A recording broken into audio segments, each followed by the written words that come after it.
3 weeks had passed since Lisa found Alex. The small alien child had grown stronger, but he still jumped at loud sounds and hid behind Lisa when other humans came near. Trust would take time. Lisa learned that Alex was much smarter than anyone. First thought.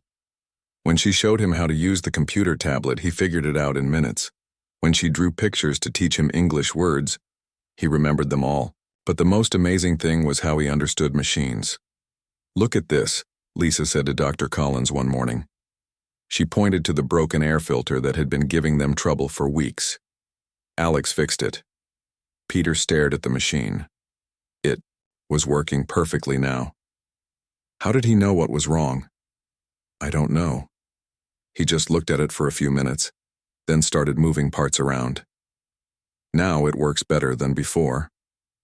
Alex sat nearby, playing with some spare machine parts Lisa had given him. His gray skin never changed colors, but Lisa was learning to read his feelings in other ways. When he was happy, he made small humming sounds. When he was scared, he got very quiet and still. "We still haven't heard back from the Zephyrian colony," Peter said quietly. "Good," Lisa said. "Maybe they'll just forget about him." But Peter looked worried. "Lisa, you know this can't last forever. The authorities on Earth will find out eventually." Lisa knew he was right, but she didn't want to think about it. Alex was getting better every day. He was eating more food and getting stronger. His leg still hurt him, but Lisa had made him a better walking device that helped a lot. The best part was watching Alex learn to communicate. Since he couldn't change colors like other Zephyrians, Lisa taught him sign language. His small hands moved fast as he learned the signs. Within days, he could tell Lisa when he was hungry, tired, or needed help. "Mama Lisa," Alex said one evening, as she tucked him into bed. It was the first time he had called her that. Lisa felt tears in her eyes. "Yes, sweet boy." Alex made some signs with his hands. He had learned to combine sign language with the few English words he knew. "Will you stay? Not leave Alex?" Lisa sat on his bed and took his small hands in hers. "I will never leave you, Alex. I promise." Alex smiled. It was still rare to see him smile, but when he did, it made Lisa's heart feel warm. The next morning brought problems. A message came from Earth. Agent Kate Morrison would arrive in 2 days to investigate the situation with Alex. Peter delivered the news to Lisa while Alex was playing in the next room. "What does that mean?" Lisa asked. "It means someone on Earth found out about Alex. They're sending someone to decide what happens to him." Lisa felt scared. "They can't take him away. He belongs with me now." "Lisa, I understand how you feel. But Alex isn't human. There are laws about this." "Laws?" Lisa's voice got loud. "What about the law that says children shouldn't be abandoned? What about the law that says people shouldn't be thrown away because they're different?" Alex appeared in the doorway. He had heard Lisa's angry voice and looked worried. Lisa quickly changed her expression and knelt down to hug him. "It's okay, baby. Mama Lisa's just upset about work stuff." But Alex was smart. He could tell something was wrong. That night he had bad dreams and woke up crying. Lisa held him until he fell back asleep. The next day, Lisa decided to teach Alex about his choice. She sat with him at the small table in her quarters. "Alex, do you understand what family means?" Alex thought for a moment, then made some signs. "People who love you. People who take care of you." "Yes. And do you know what home means? Place where you belong, where you are safe." Lisa nodded. "Alex, some people might come and ask you questions. They might ask where you want to live. What would you tell them?" Alex looked confused for a moment. Then his expression got very serious. He took Lisa's hands and spoke slowly, using both signs and words. "Alex belongs with Mama Lisa. This is Alex's home. Alex's family. Even though I'm human and you're Zephyrian?" Alex shook his head like that was a silly question. "Alex is Alex. Mama Lisa is Mama Lisa. Family is family." That afternoon, Lisa got another surprise. Dr. Collins brought news that the Zephyrian colony had finally responded to their messages. "They don't want him back," Peter said. "They said, and I quote, 'The broken one is no longer part of our people. Do what you want with it.'" Lisa felt angry and sad at the same time. How could anyone talk about a child that way? But part of her also felt relieved. If the Zephyrians didn't want Alex, maybe the Earth authorities would let him stay. That evening, Lisa was working on her research when Alex came over with a drawing. He had been making lots of pictures lately. This one showed two stick figures, one tall, one small, holding hands. Above them, he had drawn stars. "Alex and Mama Lisa," he said, pointing to the figures. Then he pointed to the stars. "Forever." Lisa hugged him tight. "Yes, baby, forever." But as she held Alex, Lisa worried about what tomorrow would bring. Agent Morrison would arrive soon, and then they would have to fight for their right to be a family. Lisa had never been a fighter before, but for Alex, she would learn. Later that night, after Alex was asleep, Lisa sat at her computer and started writing. If they wanted to take Alex away from her, they would have to hear all the reasons why that was wrong. She wrote about how Alex had grown stronger and happier. She wrote about his intelligence and his kindness. She wrote about how he deserved a family who loved him. Most importantly, she wrote about how love didn't care about what species you were. Alex had chosen her as his mother, and she had chosen him as her son. That should be enough. As she wrote, Lisa could hear Alex sleeping peacefully in the next room. For the first time since she found him, he wasn't having nightmares. He felt safe and loved. That was what mattered most. Tomorrow would bring new challenges, but tonight, they were just a mother and son, safe in their home among the stars. The morning air on Kepler 442b felt cold against Lisa Carter's face as she walked toward the research station. Red dust kicked up from her boots with each step. She'd been working on this planet for 3 years now, studying alien plants and animals. The work kept her busy, which was good. Being busy meant she didn't think too much about the past. Lisa stopped when she heard a small sound coming from behind the large rocks near the settlement. It sounded like crying, but not human crying. She had heard many alien sounds during her time here, but this was different. This sound made her heart hurt. She walked around the rocks and found something that made her gasp. A small alien child sat curled up against the stone. The child looked maybe 7 or 8 years old in human terms. His skin should have been changing colors like all Zephyrians did, but it stayed a dull gray. His left leg bent at a wrong angle, and he had made a walking stick from a broken piece of metal. The child looked up at Lisa with large, scared eyes. Tears ran down his face, leaving clean tracks through the dirt. He tried to move away from her, but his bad leg made him fall.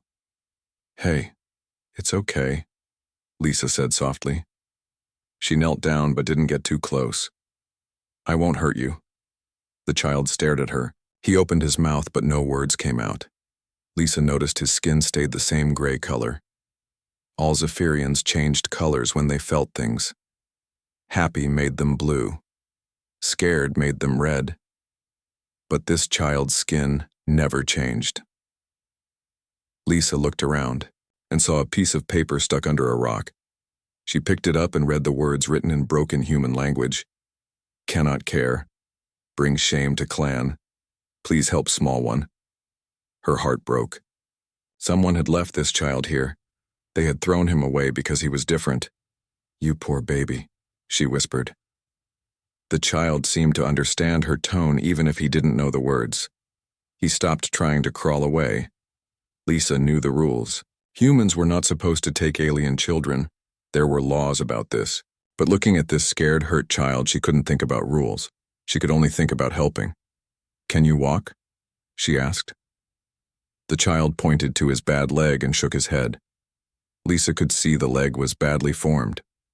It probably hurt. All the time, she held out her arms. "I want to help you. Will you let me?" The child looked at her for a long time. Then very slowly, he reached out his small arms. Lisa picked him up carefully. He was so light, too light. He hadn't been eating enough food. As she carried him toward the research station, Lisa felt something she hadn't felt in years. When her own daughter Emma had died in the transport crash, Lisa thought she would never care for another child again. But holding this small alien boy, she felt that protective feeling come back strong. The child put his head on her shoulder as they walked. He was so tired and scared, Lisa could feel him shaking. "What's your name?" she asked. But the child just looked at her with those big eyes. Maybe he didn't understand human language. Maybe his people had a different way of talking that used the color changes in their skin. Since his skin couldn't change colors, maybe he had never really been able to talk to anyone. "I'll call you Alex," Lisa said. "Is that okay?" The child tilted his head like he was thinking. Then he pointed to himself and tried to say the word. "Alex?" It came out rough and quiet. "Yes, Alex, and I'm Lisa." "Lisa," Alex repeated. His voice was small and broken, like he hadn't used it much. When they got to the medical bay, Lisa set Alex down gently on the examination table. He gripped her hand tight, afraid she might leave him too. "I'm not going anywhere," she told him. "I promise." Lisa started checking Alex's injuries. Besides his bad leg, he had cuts and bruises all over his small body. Some looked old, some looked new. It made Lisa angry to think that people had hurt this child, but she kept her voice calm and gentle. Alex watched everything she did. She cleaned his cuts. He didn't cry out, even though Lisa knew it must hurt. This child had learned to be quiet about pain. That made Lisa even more sad. She found that Alex was very smart.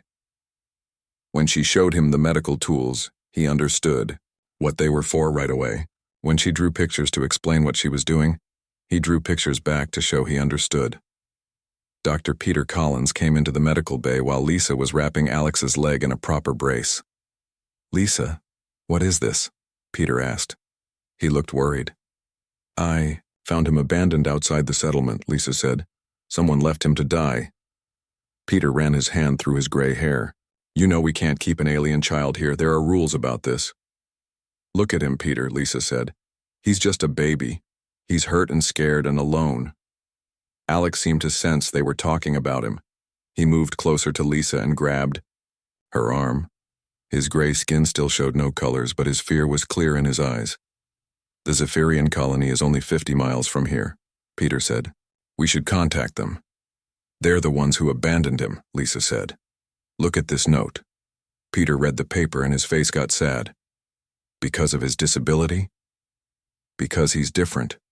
Because he can't change colors like the others."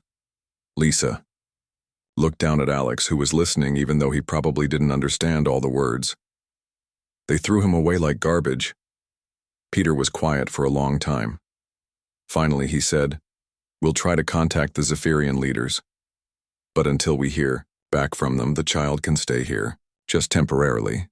Lisa felt relief wash over her. "Thank you."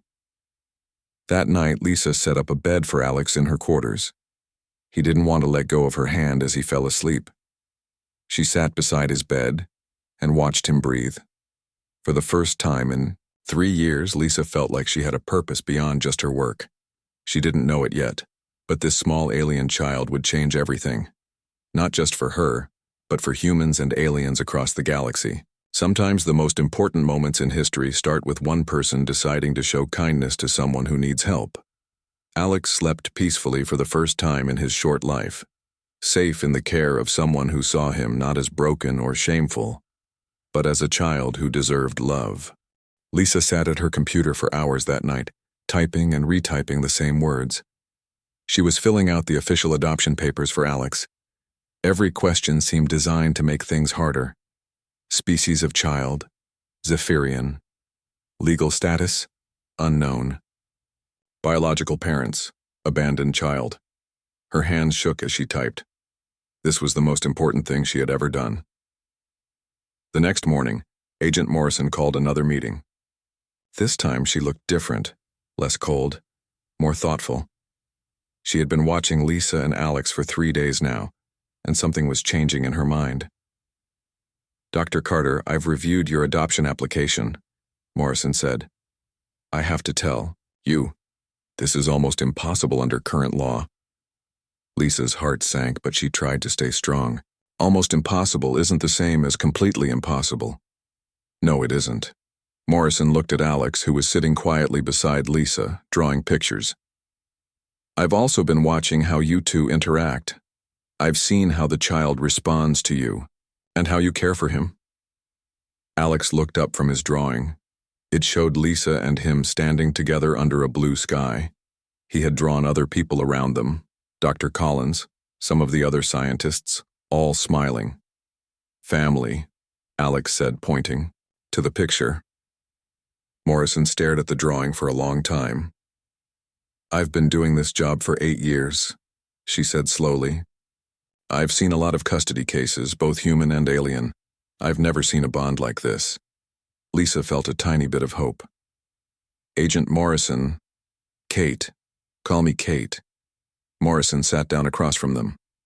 Lisa, what you're asking for has never been done before. If I approve this, it will change everything. Every mixed species family in the galaxy will point to this case. Maybe that's not a bad thing, Lisa said. Kate was quiet for a moment. Then she said, I need to ask Alex some questions. Alone.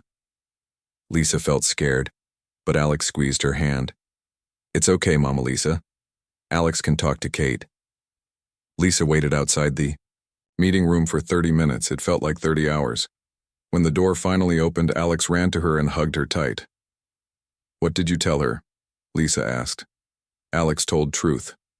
Alex loves Mama Lisa. Alex wants to stay here forever. Kate came out of the room looking tired but also determined. Lisa, I'm going to help you fight this, but we need to do it right. We need to go to the Galactic Family Court. The what? It's a special court that handles cases involving multiple species. They'll have the final say. Kate's expression got serious. But you need to know Elder Vexton is also filing papers. He wants Alex sent to a Zephyrian youth facility on their home world. Lisa felt sick. A facility? You mean like a prison? More like an institution for disabled Zephyrians. It's not a good place, Lisa. That evening, Dr. Collins called all the research station staff together. I want everyone to know what's happening, he said. Lisa and Alex are going to court to fight for their right to be a family. I think we should all support them. One by one, the other scientists stood up to speak. Dr. Rachel Kim talked about how Alex had helped her solve a water purification problem. Engineer Mark Davis explained how Alex had fixed 3 different machines just by looking at them. Biologist Susan Jones described how Alex had taught her new ways to understand alien plant growth.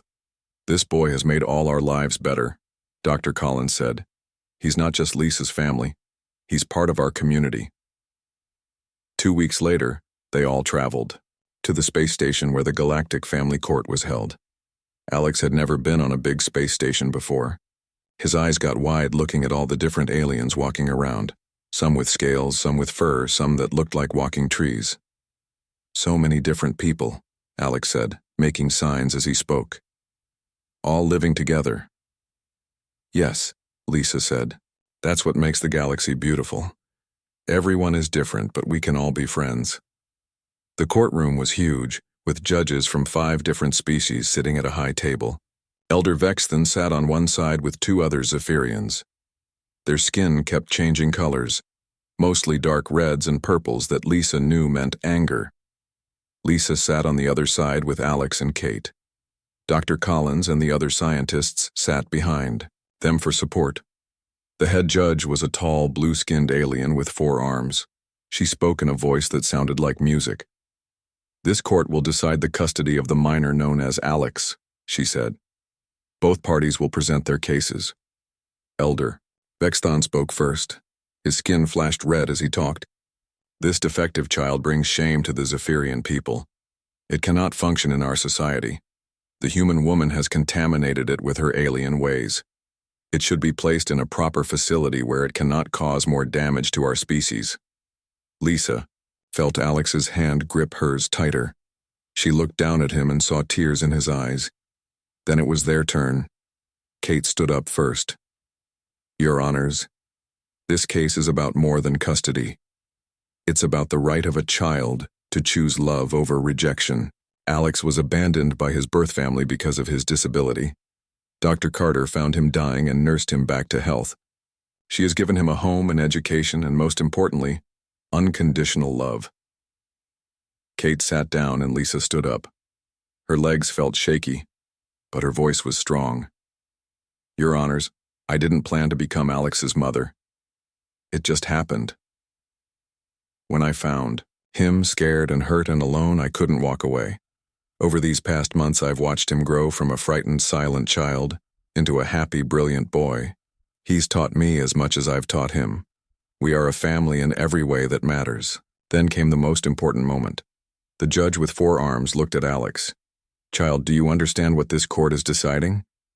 Alex stood up slowly, using his walking device to steady himself. His voice was quiet but clear. Yes. You decide if Alex stays with Mama Lisa or goes away. And what do you want? Alex looked at Elder Vexthon, then at Lisa, then back at the judges. When he spoke, his voice got stronger. Alex wants to stay with Mama Lisa. She loves Alex. She says Alex is perfect the way Alex is.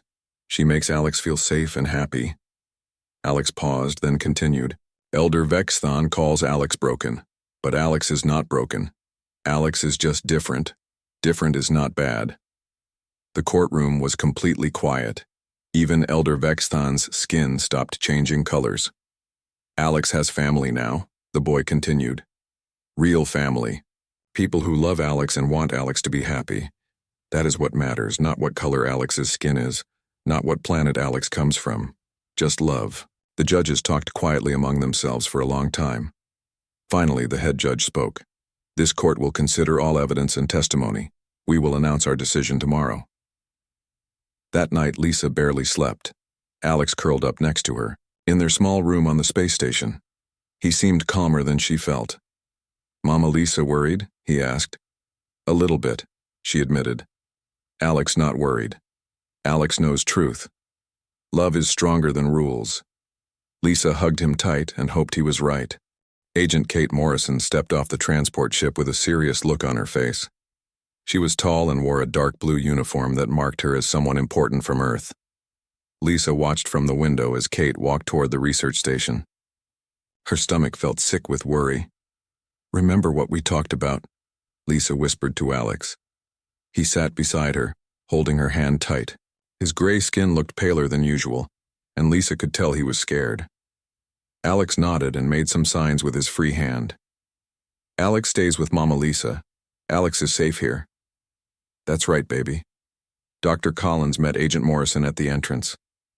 Lisa could hear their voices talking in the hallway, but she couldn't make out the words. After a few minutes, Peter knocked on Lisa's door. She wants to meet with you and Alex, Peter said. He looked worried too. Lisa and Alex walked to the meeting room together. Alex stayed close to Lisa's side, his walking device making small clicking sounds on the floor. When they entered the room, Agent Morrison looked up from her computer tablet. Kate Morrison was younger than Lisa had expected, maybe 35 years old. Her hair was pulled back tight, and her eyes were cold. She looked at Alex like he was a problem to be solved, not a child.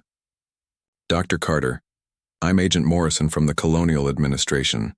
I'm here to investigate this situation with the alien miner. His name is Alex, Lisa said firmly. The alien miner has no legal name under human law, Morrison replied. Please, sit down. Lisa and Alex sat across from Morrison at the metal table. Alex moved his chair closer to Lisa and kept holding her hand. Dr. Carter, you've been harboring an alien child for nearly a month without proper authorization. This is a serious violation of interspecies protocols. I saved a dying child, Lisa said. His own people abandoned him. That doesn't give you the right to keep him. There are proper procedures for situations like this. Morrison turned her cold eyes to Alex. Child, do you understand human language? Alex looked at Lisa, then back at Morrison. He nodded slowly. Good. I need to ask you some questions. Do you want to go back to your own people? Alex's grip on Lisa's hand got tighter. He shook his head hard and made quick signs with his other hand. He says no, Lisa translated. He says his people hurt him because he's different. The child needs to speak for himself, Morrison said. No signing. Use words. Alex looked scared, but he tried to speak. His voice came out small and shaky. No, go back. They no want Alex. Alex broke into them. You're not broken, Lisa said quickly. You're perfect just the way you are. Morrison wrote something on her tablet. Dr. Carter, please don't coach the child's responses. Lisa felt angry, but she tried to stay calm. Getting mad wouldn't help Alex. Child, where do you want to live? Morrison asked. With Mama Lisa, Alex said clearly. This is Alex's home. This woman is not your mother. She's a different species. Alex looked confused. He made some signs, forgetting that Morrison had told him not to. He's asking what that matters, Lisa said. He doesn't understand why being different species means we can't be family. Morrison's expression softened just a little bit, but then it went back to being cold. The law is clear. Humans cannot adopt alien children without going through years of legal processes. This situation is irregular. Over the next 2 days, Morrison interviewed everyone at the research station. She talked to Dr. Collins about station policies. She talked to the other scientists about Alex's behavior and abilities. She even sent messages back to Earth asking for instructions. During this time, something else happened that made everything worse. A ship arrived from the Zephyrian colony. Lisa watched through the window as 3 tall aliens stepped out. Their skin was shifting, through different colors as they walked. Blue, green, purple. They looked angry. The leader was taller than the others, with skin that stayed mostly dark red. Dr. Collins told Lisa this was Elder Vexthan, Alex's biological father. They want to see the child, Peter said. He looked very uncomfortable. Alex doesn't have to see them if he doesn't want to, Lisa said, but Morrison disagreed. The biological father has rights. The child will meet with them. When Alex saw the Zephyrians through the window, he started shaking.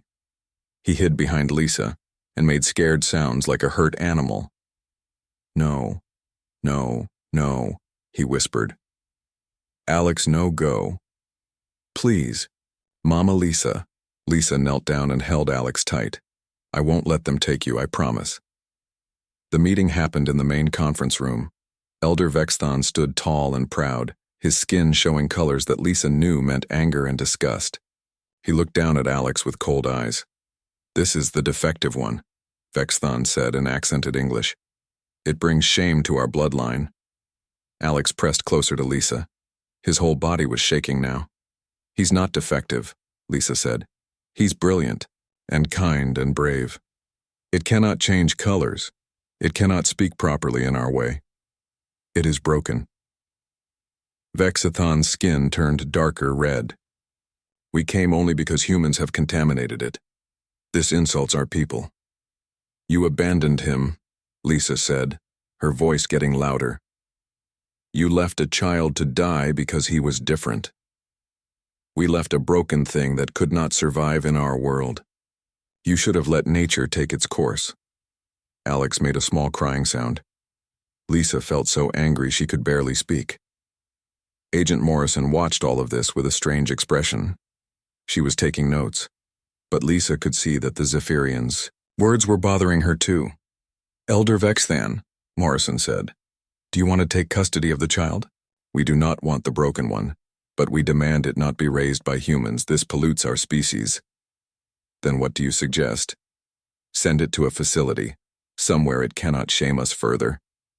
Lisa stood up fast, her chair falling backward. He is not an it.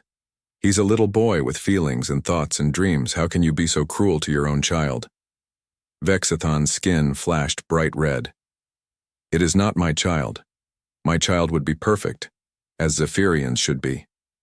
Alex started crying, then not making any sound but tears running down his gray cheeks. Lisa picked him up and held him tight even though he was getting too big to carry. We're leaving, Lisa said. Alex doesn't need to hear any more of this. As she carried Alex out of the room, she heard Morrison asking more questions. But Lisa didn't care about the legal stuff anymore. All she cared about was the crying child in her arms. That night, Alex had the worst nightmares he'd had since Lisa first found him. He woke up screaming and wouldn't let go of Lisa's hand. She stayed awake all night, holding him and telling him he was safe. But Lisa wasn't sure that was true anymore. The Zephyrians wanted Alex gone, and Agent Morrison seemed to think the law was more important than what was best for a child. Lisa realized she might have to fight harder than she ever thought possible to keep her son. The next morning felt like the longest morning of Lisa's life. She and Alex sat in the court waiting area, holding hands and watching other aliens walk by. Alex seemed calm, but Lisa could see he was nervous too. His gray skin looked even paler than usual. Dr. Collins sat with them, along with Kate Morrison and the other scientists from the research station. They had all come to support Lisa and Alex, no matter what the judges decided. "Whatever happens," Dr. Collins said quietly, "we'll figure it out together." Alex looked up at him and made some signs with his free hand. "Thank you for being Alex's friend." At exactly 10 o'clock, they were called back into the courtroom. Elder Vexthan and the other Zephyrians were already there, their skin shifting through different colors. Lisa couldn't tell what they were feeling, but it didn't look good. The head judge with 4 arms stood up. The whole room went silent. "This court has made its decision regarding the custody of the minor known as Alex," she said. Her musical voice carried clearly through the big room. Lisa held her breath. "After reviewing all testimony and evidence, this court finds that the biological father, Elder Vexthan, voluntarily abandoned this child and showed no interest in his welfare until humans became involved. The child was left to die because of his disability, which violates basic galactic rights for all sentient beings." Elder Vexthan's skin flashed angry red, but he said nothing. "Furthermore," the judge continued, "this court finds that Dr. Lisa Carter has provided excellent care for this child. Under her guardianship, Alex has thrived physically, emotionally, and intellectually. The bond between them is clearly genuine and beneficial to the child's development." Lisa felt her heart beating so fast she thought it might burst. However, this case involves more than just these 2 individuals. The decision we make today will affect interspecies families throughout the galaxy. We must consider the legal precedent we are setting. The judge paused and looked directly at Alex. "Most importantly, we must consider the wishes of the child himself. Alex has clearly and intelligently expressed his desire to remain with Dr. Carter. He understands what family means, and he has chosen his family." Alex squeezed Lisa's hand tight. "Therefore, this court grants full custody of Alex to Dr. Lisa Carter. Furthermore, we recognize this as the first legal interspecies adoption in galactic history. Alex Carter is now the legal son of Lisa Carter, with all the rights and protections that entails." The courtroom erupted in noise. Dr. Collins and the other scientists cheered. Kate Morrison smiled bigger than Lisa had ever seen her smile. Elder Vexthan stood up angrily and stormed out of the room with the other Zephyrians. But Lisa only had eyes for Alex. The little boy looked up at her with tears running down his face. "Alex Carter?" he said, testing out the name. "Alex Carter," Lisa confirmed, crying happy tears of her own. "My son." Alex threw his arms around Lisa's neck and hugged her as tight as he could. "Mama Lisa is really Alex's mama now, forever and always." "Forever and always," Lisa whispered back. The celebration continued for hours. People from different species came up to congratulate them. News reporters wanted to interview them. The story was already spreading across the galaxy. The first human-alien family, created not by law or politics, but by love. 1 year later, Lisa and Alex were back on Kepler 442b. But everything was different now. The research station had become famous as the place where interspecies adoption began. Other mixed families had started forming, and many of them came to visit Lisa and Alex for advice. Alex had grown taller and stronger. His leg still needed the walking device, but he could run and play like any other child. His skin was still gray and never changed colors, but that didn't matter anymore. He had found other ways to express himself. He had become an expert at fixing machines and solving technical problems. The research station ran better than ever because Alex could spot problems that the adult scientists missed. But more importantly, he was happy. He laughed and played and learned new things every day. "Look, Mama Lisa," Alex said one morning, running into her laboratory. He was carrying a small device that he had built from spare parts. Alex made a translator. Now Alex can talk to any alien, even if they don't know sign language or English. Lisa examined the device. It was amazing, far more advanced than anything the research station had. "How did you figure this out?" Alex shrugged like it was no big deal. Alex thinks different. Sometimes different is good. That afternoon, a ship landed at the research station. 3 young Zephyrians got out, and Lisa felt worried for a moment. But these Zephyrians looked different from Elder Vexthan. Their skin showed gentle blues and greens. The leader stepped forward. She was about Alex's age, with skin that flickered between blue and gray. Like Alex, her colors were not normal. "We are looking for Alex Carter," she said in careful English. "We heard about him from the news broadcasts. We are Zephyrians who are also different. Our families do not want us either." Alex came out to meet them. When he saw the young female Zephyrian, his eyes got wide. Her skin was trying to change colors but couldn't quite do it right, almost like Alex, but not exactly the same. "What is your name?" Alex asked. "I am Zara. My skin colors are wrong, so my clan cast me out. These are my friends, Ben and Lynn. Ben cannot hear properly, and Lynn's left arm did not grow right." Alex looked at Lisa, then back at the 3 young aliens. "You came here looking for help?" "We came looking for hope," Zara said. "We heard that humans accept children who are different. We heard about you and your human mother." Lisa felt her heart swell with pride and love. Alex had become more than just her son. He had become a symbol of hope for outcasts everywhere. "Dr. Collins," Lisa called to the station commander, "I think we need to make some calls. These children need families." Over the next few months, Ben, Lynn, and Zara all found human families at different research stations. More disabled alien children started arriving, and more humans stepped forward to adopt them.